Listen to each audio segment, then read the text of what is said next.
รอกันลูกรอกันเอาแล้วเอาเลยนะเอาแล้วไปกันเลยตอนนี้เอาเลยนะสีครับเดิมทำตรงนี้เลยเอาเลยนะใส่ได้ลูกใส่ได้โอ้โห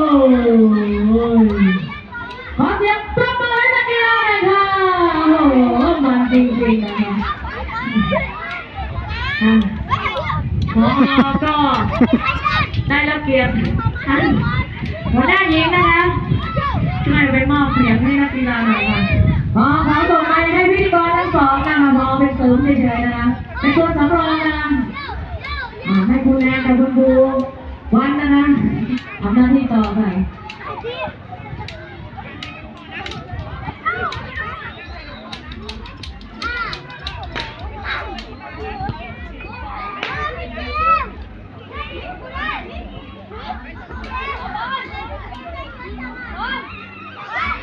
ขอผล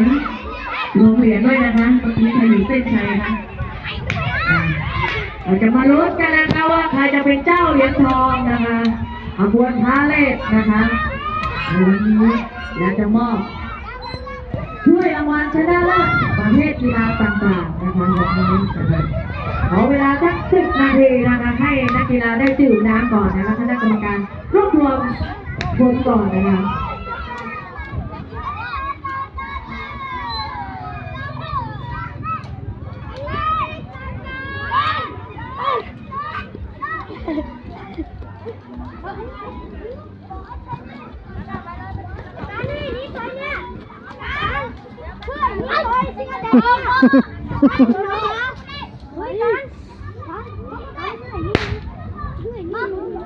ทดสอบขอแรงครูผู้ชายเอาเต็นท์มาไว้ตรงกลางรอ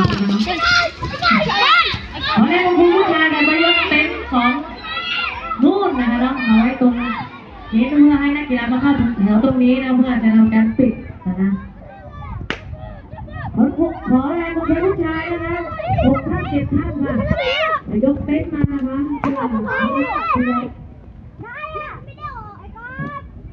ไม่เลยจะกล้าละขอบคุณมากค่ะขอแรงคุณผู้ชายนะคะช่วยกันยกเต็นท์นะคะ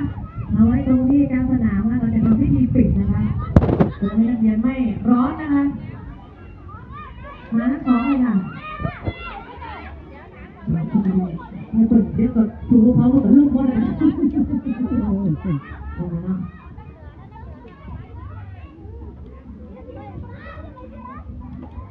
อบคุณมาก